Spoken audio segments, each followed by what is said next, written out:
सभी को नमस्कार जी। टॉपिक जो है हमारा आज डायलैक्टिक्स के ऊपर है।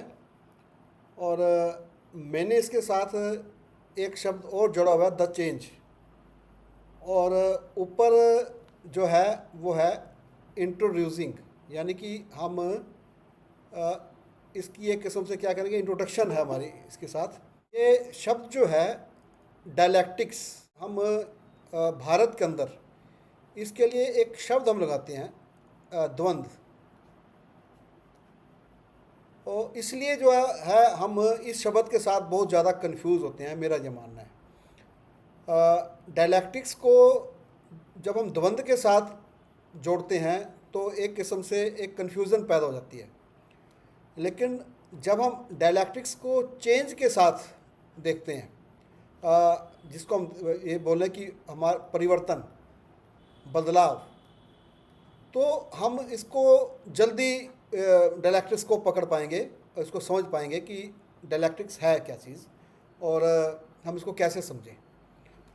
मेन बात यह है कि हम अपने चारों ओर, मतलब चारों ओर में क्या, खुद अपने अंदर भी, अपने विचारों में भी, हर जगह अगर हम कोई चीज़ देखें जो हमारे को हमेशा दिखाई दे सकती है और दिखाई देती है, और वो है चेंज, परिवर्तन, बदलाव। मतलब कि दुनिया के अंदर कोई भी चीज़ ऐसी नहीं है जो इसके बगैर हो, संभव नहीं है इसके बगैर। परिवर्तन एक ऐसी चीज़ है जो हमेशा से है और हमेशा है। अब परिवर्तन जो है हम इसको कैसे देखें, मतलब कि हमारे चारों ओर जो कुछ है उसको हम कैसे देखें। अगर हम इसको और देखें तो हमारे चारों ओर क्या क्या चीज़ें हैं। हमारे चारों ओर हम देखें तो गति है, जो परिवर्तन जिसमें दिखाई देता है, यानी मोशन है। अगर हम अपने चारों ओर देखें, दूसरी तरफ देखें, तो हमारे को क्या नज़र आता है, हमारे को अपने चारों ओर प्रक्रियाएं नज़र आती हैं। कई प्रकार की प्रक्रियाएं, प्रोसेसेस जो हैं हमारे चारों ओर चल रहे हैं। हवा का चलना, पानी का बहना, ये प्रवाह जो है ये भी एक चेंज है। तो डायलैक्टिक्स को अगर हम इनके अंदर देखें कि हमारे चारों ओर ये कुछ है, हम भी उसके अंदर हैं, तो हम डायलैक्टिक्स को द्वंद्व के साथ जो एक कन्फ्यूज़न है हम उससे मुक्त कर सकते हैं इसको। असल में डायलैक्टिक्स जो हमें सिलेबस में कराया जाता है और जो हम इसको वैसे करते हैं, तो उसमें क्या है कि डायलैक्टिक्स जो है वो द्वंद्व आ जाता है और उसके अंदर हमारे को क्या नज़र आता है, सिर्फ संघर्ष के रूप में दिखाई देता है, सिर्फ संघर्ष के रूप में। दो के बीच द्वंद्व जो है, भारत का शब्द है ये द्वंद्व। जैसे पहले टाइम के अंदर या अभी भी कभी दो लोगों में संघर्ष जो है, दो लोगों में जो है आपस में संघर्ष या युद्ध जो है, हम उसको द्वंद्व के रूप में लेते हैं। ये दो से बना द्वंद्व। लेकिन जब हम इधर आते हैं, परिवर्तन के रूप में देखते हैं, तो हमारे को यहाँ पर ये एक संघर्ष के रूप में नहीं, हमारे को कई रूपों में दिखाई देता है। संघर्ष उसका एक पार्ट है, आपस में जो संघर्ष है वो उसका एक हिस्सा है पुराने और नए के बीच में, और कई प्रकार के संबंध हैं उसमें। लेकिन मेन जो चीज़ है, मेन चीज़ ये है कि हमारे चारों ओर जो है, जो चीज़ें हैं गति में है, प्रक्रियाओं में है, लगातार बदलाव में है, उनके अंदर प्रवाह है, और ये लगातार चलता जा रहा है, लगातार ये चलता जा रहा है, लगातार है ये इसके अंदर इतनी परिवर्तन या डायलैक्टिक ऐसी चीज़ है जो निरंतर है, कभी रुकेगी नहीं। जो वैज्ञानिक चिंतन है, वैज्ञानिक चिंतन जो है, डायलैक्टिक्स को समझे बगैर, परिवर्तन को समझे बगैर हम वैज्ञानिक चिंतन अपने अंदर नहीं ला सकते, क्योंकि ये एक सच्चाई है हमारे चारों ओर कि परिवर्तन जो है एक सच्चाई है, वास्तविकता है, और वास्तविकता को पहचानना, वास्तविकता को देखना चिंतन है, वैज्ञानिक चीज़ें हैं ये। अब दो चीज़ें हैं हमारे चारों ओर। एक तो चीज़ है जिसको हम बोलते हैं प्राकृतिक, नेचुरल, और दूसरी जो चीज़ है वो क्या है, हमारे पास जो हमारा दिमाग है, बौद्धिक विचार, अगर इसको हम इस रूप में ले लें, विचार, दो चीज़ें हैं ये। तो प्रकृति में हम परिवर्तन ऑब्जर्व करते रहते हैं, लगातार करते रहते हैं ऑब्जर्व। हम अपने चारों ओर जो है, वैसे बात करें तो बीज जो है उससे पौधा बनते, उसके ऊपर फूल फल लगते और उसको जो है बड़े वृक्ष में चेंज होते हम देखते हैं, प्रकृति का ये। अगर हम और देखें तो हम अपने चारों ओर जो गति में देखें तो सूर्य का, अगर हम पृथ्वी के संदर्भ में लें तो सूर्य का निकलना, सूर्य का छिपना, धरती का घूमना, ये सारी गतियाँ हैं, गति के नियम हैं। और हमारे चारों ओर जो है कई प्रकार की गतियाँ हमारी बॉडी के अंदर है। तो ये गतियाँ जो है, गति जो है हमारे चारों ओर लगातार है, लगातार है। और यह मानव इसको हमेशा से देखता है, यानी कि जो परिवर्तन है या चेंज है, पल पल बदलना, ये प्राचीन काल से, जब से इंसान ने सोचना समझना शुरू किया है, चीज़ों को अपने आसपास अवलोकन करना शुरू किया है, तब से वो इसको देख रहा है। कहावत है कि कोई भी व्यक्ति एक नदी में 2 बार डुबकी नहीं लगा सकता। क्यों? क्योंकि जब वो एक डुबकी लगाएगा तो जिस पानी में वो डुबकी लगाएगा वो पानी बह जाएगा, दूसरी डुबकी जब वो लगाएगा तो वो दूसरे नदी होगी, वो वाली नदी नहीं होगी, वो नदी का अगला हिस्सा होगा, प्रवाह का होगा, उसकी गति का हिस्सा है। लेकिन वो वाला पानी जिसमें उसे पहली डुबकी लगाई थी, उसमें वो कभी भी ज़िंदगी में दोबारा डुबकी नहीं लगा सकता, क्योंकि वो जो नदी बनी थी उस समय, उस प्रवाह बना था, वो दोबारा नहीं बन सकता। वो पानी जो है वो कहीं अलग से छिन भिन्न हो गया, वो अलग प्रक्रिया में चला गया। तो क्या है कि ये प्राचीन काल से चीज़ें हैं। अभी भी हम कई बार हम बच्चों को ये बोलते हैं कि आप किसी भी किताब को दोबारा नहीं पढ़ सकते। कारण क्या है? आप जब भी किसी किताब को पढ़ोगे पहली बार ही पढ़ोगे, दूसरी बार नहीं पढ़ोगे। क्योंकि जब आप किसी किताब को पहली बार देखते हो या पहली बार उस किताब को पढ़ रहे होते हो तो आपके दिमाग में उस किताब के बारे में कोई नॉलेज नहीं होती है। आप उस किताब को पढ़ते हो तो वो नॉलेज आपके दिमाग में जाती है। अब आप दूसरी बार जब उस किताब को पढ़ते हो तो आपके पास उस किताब की नॉलेज भी है और आपके आसपास से आपको और नॉलेज भी आ चुकी हो। तो आप वो व्यक्ति नहीं हैं जो पहली बार किताब को पढ़ रहे थे, अब आप दूसरे व्यक्ति हैं उस किताब को पढ़ने वाले। अब जब तीसरी बार पढ़ोगे तो आप तीसरे प्रकार के व्यक्ति होंगे। यानी कि हम भी पल पल बदलते रहते हैं, हम भी, हमारे अंदर भी, हमारे शरीर के अंदर भी और हमारे विचारों के अंदर भी लगातार क्या है? चेंज है, परिवर्तन है, प्रवाह है, प्रक्रिया में है। कई प्रकार की प्रक्रियाएं हमने कॉलेज स्कूल लाइफ के अंदर हमने पढ़ी है, जैसे ऑक्सीजन चक्र जो है, जैसे कार्बन चक्र है, जल चक्र है, ऐसी कई प्रक्रियाएं हैं। हम बहुत कम प्रक्रियाओं को जानते हैं, लेकिन हमारे चारों ओर अनेकों प्रकार की प्रक्रियाएं हैं, अनेकों प्रकार के प्रवाह हैं। हम कईयों को पहचान पाए हैं और कईयों को अभी तक पहचान नहीं पाए हैं। तो ये क्या है? ये डायलैक्टिक्स है। ये डायलैक्टिक्स है, मतलब कि डायलैक्टिक्स जो है इन सभी चीज़ों को अपने अंदर समेटता है। प्राचीन काल के अंदर भी डायलैक्टिक्स है, लेकिन आधुनिक काल के अंदर जो डायलैक्टिक्स का जो रूप है वो हमें हीगल के दर्शन में मिलता है। हीगल को जो है हम डायलैक्टिक्स का, मॉडर्न डायलैक्टिक्स का, आधुनिक डायलैक्टिक्स का पिता मान कर चलते हैं कि ये जो हीगल लिख गया डायलैक्टिक्स के बारे में, वो और किसी विद्वान को उसके बाद उसकी ज़रूरत नहीं पड़ी। इसलिए आज के समय में जब भी कोई फिलोसोफर शुरू करता है, मॉडर्न काल, आधुनिक काल में जब भी कोई फिलोसोफर शुरू होता है वो हीगल से शुरू करता है। तो हीगल का डायलैक्टिक्स भी एक उसकी अलग बात है, आदर्शवाद के साथ जुड़ते हैं, हम वहाँ नहीं जा रहे। हम आइडियलिस्टिक डायलैक्टिक्स की बात नहीं करें, हम ना मेटीरियलिस्टिक डायलैक्टिक्स की बात करें। फिलहाल यहाँ हम सीधी बात कर रहे हैं डायलैक्टिक्स की, कि हमारे चारों ओर परिवर्तन है और उन परिवर्तनों को पहचानना, उस प्रवाह को पहचानना, उस गति को पहचानना ही क्या है? वो वैज्ञानिक चिंतन है।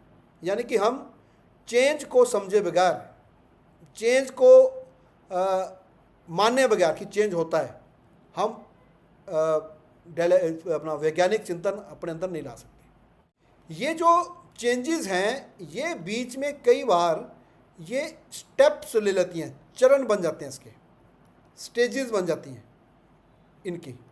जैसे मैंने अभी एग्जांपल दिया आपको, जैसे बीज एक स्टेज है, बीज से जब भ्रूण बनता है वो एक स्टेज है, उसके बाद जब वो पौधा बनता है वो एक स्टेज है, उसके बाद पौधे से एक पेड़ बन रहा है वो स्टेज है, उसके बाद फूल लग रहे हैं, फल बन रहे हैं, ये स्टेजेस हैं अलग अलग। ये हमें नेचर में मिलती हैं। नेचर के अंदर जो स्टेजेस हैं कि एक चीज़ जो है, एक बीज जो है वो अपने अंदर कई संभावनाओं को पैदा रखता है, कई संभावनाएं उसके अंदर हैं, पेड़ बनने की, फूल लगने की, फल लगने की, और उसके बाद लेकिन हर स्टेज में उसका रूप अलग है, वो सेम नहीं है हर स्टेज के अंदर। हर स्टेज के अंदर देखने में क्या है वो अलग है, लेकिन है वो एक से दूसरा जुड़ा हुआ, अलग नहीं है। बीज जो है उससे भ्रूण से जुड़ा हुआ है, जो अंकुर है वो पौधे से जुड़ा हुआ है। पौधे से अगर बीच में एक भी श्रृंखला मिस कर दो अगली नहीं है। अगर हम अंकुर को हटा दें पौधा नहीं है, बीज है। अगर हम बीज को हटा दें अगली श्रृंखला नहीं, मतलब कि ये एक दूसरे से जुड़े हुए हैं। यानी कि जो परिवर्तन है हमारे चारों ओर, जो भी प्रवाह है, जो भी गति है हमारे चारों ओर, वो सारे के सारे जो हैं इंटरकनेक्टेड हैं, इंडिपेंडेंट नहीं हैं, सभी आपस में जुड़े हुए हैं। कोई भी सर्कल अपने आसपास देखें, कोई भी गति देखें, सूर्य की जो गति है वो क्या जल चक्र को प्रभावित नहीं करती? सूर्य का निकलना, सूर्य का अस्त होना ऑक्सीजन साइकिल को प्रभावित नहीं करता, हमारे अंदर बॉडी को प्रभावित नहीं करता, हमारे शरीर के हमारे को एनर्जी देता है वो। मतलब कि एक जो प्रक्रिया है वो अलग नहीं है दूसरी प्रक्रिया से।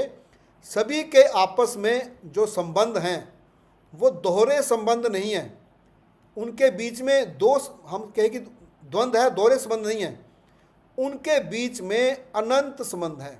अनंत मतलब कि इस प्रकार के संबंध हैं कि जो ख़त्म नहीं हो सकते। हमारी बुद्धि ख़त्म हो सकती है, हमारी सोचने की कैपेसिटी की एक सीमा है, लेकिन जो हमारे चारों ओर जो चीज़ें चल रही हैं इनके अंदर जो संबंध हैं इनके आपस में वो अनंत संबंध हैं। हमारी जनरेशन जो है उन सभी संबंधों को अभी तक पहचान नहीं पाई है। आने वाले समय के अंदर हो सकता है कि वो जो जनरेशन आए वो इन संबंधों को समझ ले, लेकिन इसके अंदर कई जनरेशनें लगेंगी। जैसे हमने होमो सेपियंस का देखा था कि वो पत्थर के औजारों से चलने वाले लोग हैं।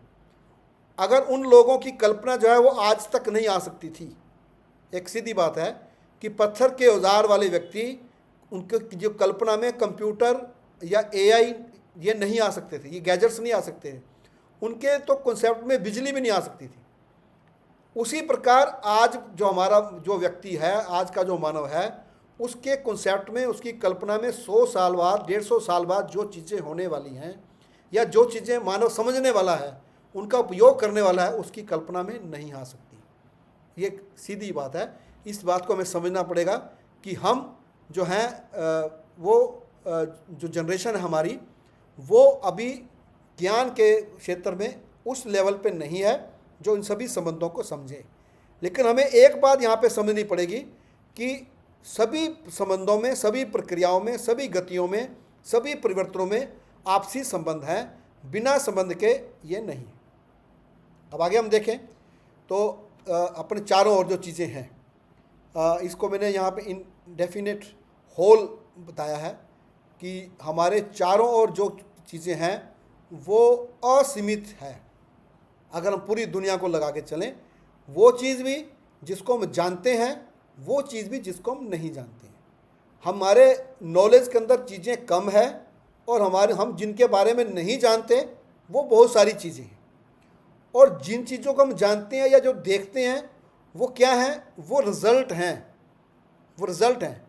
जैसे मैं हूँ, आप हैं, हमारे आसपास ये हम कंप्यूटर पे ये काम कर रहे हैं, ये एक रिज़ल्ट है किसका?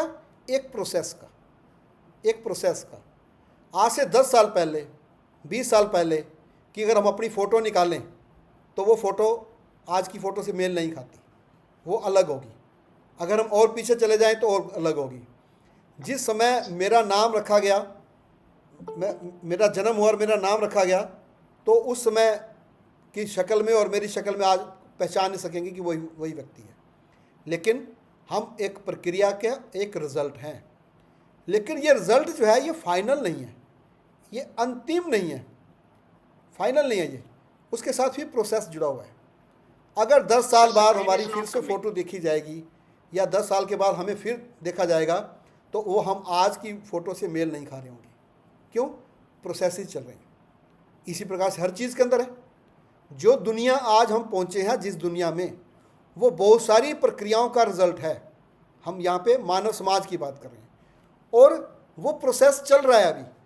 और आने वाले समय के अंदर जो है 10 साल में, 15 सालों में अलग सोसाइटी बनने वाली है। क्योंकि हम जिस सोसाइटी में रह रहे हैं ये आज से 50 साल 25 साल वाली सोसाइटी से अलग है।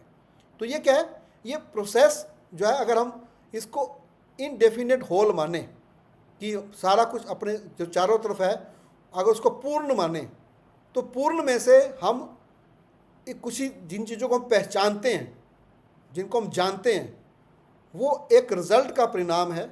और अभी वो रिज़ल्ट चल रहा है, वो प्रोसेस में है। यानी कोई भी चीज़ ऐसी नहीं है जो प्रोसेस में नहीं है। तो यहाँ पे क्या चीज़ है जो हम डायलैक्टिक्स को लेकर चलें, वो ये है कि कोई भी चीज़ अंतिम नहीं है, फाइनल नहीं है। हर चीज़ प्रोसेस में है, निरंतरता में है, हर चीज़ निरंतरता में है। ये क्या है कि ये एक जो चीज़ है ये तोड़ती है हमारे को। किससे? हमारे को रूढ़ी से तोड़ती है, हमें रूढ़ी से तोड़ती है ये, कि हम फाइनल नहीं है कुछ भी। जो कुछ भी है वो अंतिम नहीं है, अभी कुछ नया आना है उसमें। क्योंकि आसपास कंटिन्यूटी है, चेंज है। निरंतरता का मतलब चेंज है, कोई ना कुछ निकलता रहना है। तो हमें जो कोई हमारे विचार हैं आज के, चाहे वो वैज्ञानिक विचार हैं, हम उसको वैज्ञानिक विचार कह रहे हैं, वो आज के रिजल्ट हैं, आज के विचार हैं। और जो आज लैब में चल रहा है, जो कुछ भी आज लैब के अंदर आविष्कार हो रहे हैं, और कुछ के बारे में हम जानते हैं, कुछ के बारे में नहीं जानते, जो लैब में चल रहे हैं, कल को वो रिजल्ट के रूप में सोसाइटी में आने वाले हैं। और उसके बाद जो है, जो हमारे आज के विज्ञान के सिद्धांत हैं, वो जो हैं वो डिस्टर्ब होने वाले हैं, क्योंकि नए आने वाले हैं। ये हमें मान के चलना चाहिए। सिर्फ रूढ़ी का मतलब ये नहीं है कि रूढ़ी का मतलब सिर्फ धार्मिक सिद्धांत ही होते हैं या अंधविश्वास ही होते हैं रूढ़ीवादी। नहीं, वैज्ञानिक सिद्धांत भी पिछड़ सकते हैं नए सिद्धांतों के आलोक में। जैसे जो न्यूटन के सिद्धांत हैं, गति के जो नियम हैं, वो इंफॉर्मेशन एज के ऊपर या जो परमाणु के अंदर की चीज़ें हैं उसके ऊपर लागू नहीं होते हैं। परमाणु के बाहर तो लागू होते हैं वो, लेकिन जब परमाणु के अंदर, जब क्वांटम में जाते हैं, तो वो लागू नहीं होते। वहाँ पे गति या वस्तु को देखना वो अलग प्रोसेस है। लेकिन बात यह है कि जो कुछ आज हम देख रहे हैं, हमें इस बात को मान के चलना पड़ेगा कि जो कुछ हम आज देख रहे हैं वो एक प्रोसेस का रिजल्ट है और वो आगे है। इसलिए कुछ भी अंतिम नहीं है, कुछ भी फाइनल नहीं है। लगातार हमारे आसपास चेंज है, कंटिन्यूटी है। और जो विचार हमारे हैं, बेशक आज उसको प्रगतिशील माने, वो आने वाले विचार समय के अंदर वो रूढ़ीवादी बनने वाले हैं, अगर हम उसको चेंज नहीं करेंगे। ये साइंटिफिक टेम्परामेंट है कि हमें नए के आलोक में, नई चीज़ों के साथ अपने आप को चेंज करना चाहिए। तो जो आज हमारे पास बहुत सारी चीज़ों का ज्ञान है और बहुत सारी चीज़ें हमें अज्ञानी हैं हम, और हम किन चीज़ों से अज्ञानी हैं हमें पता ही नहीं। इन दोनों को मिलाकर जो हम जानते हैं वो, जो हम नहीं जानते हैं वो, उन दोनों को मिलाकर फिर बनता है सारा कुछ जो हमारे चारों ओर दुनिया है, फिर बनती है। ज्ञान और अज्ञान दोनों को मिलाकर हमारे चारों ओर की चीज़ें बनती हैं। तो ये डायलैक्टिक्स है। ये डायलैक्टिक्स है कि अंतिम और कुछ नहीं है, निरंतर सब कुछ है। अब उसके बाद अगला जो है, जो हमारे पास जो भी कोई विचार है या हम मान के चलें जो कोई ज्ञान है हमारे पास, वो क्या है? वो एक अंडरस्टैंडिंग है, वो क्या है? एक समझ है, थीसिस है वो, जो भी हमारे पास है। अब वो गति में कैसे जाता है? पहले तो आप ये देखो कि जो कुछ हमारे पास है, जिसको हम थीसिस कह रहे हैं, जिसको हम अंडरस्टैंडिंग कह रहे हैं, ये क्या चीज़ है? सीमित चीज़ है ये। जो हमारे दिमाग में ज्ञान है वो सीमित है। वो क्या है? वो फिक्स है। हम हमारे दिमाग के अंदर जो अंडरस्टैंडिंग है वो फिक्स हुई, उसको परिभाषित किया जा सकता है, उसको आप डिफाइन कर सकते हो, जो हमारे पास ज्ञान है। लेकिन ये जो थीसिस है और ये जो अंडरस्टैंडिंग है, जो ये स्थिर नहीं है, ये रुक नहीं सकती एक जगह पर। क्यों नहीं रुक सकती? क्योंकि नेगेटिव रैशनैलिटी आ जाएगी। नेगेटिव रैशनैलिटी, इंसान हमने पहले ही बात की है, इंसान जो है वो रैशनल एनिमल है।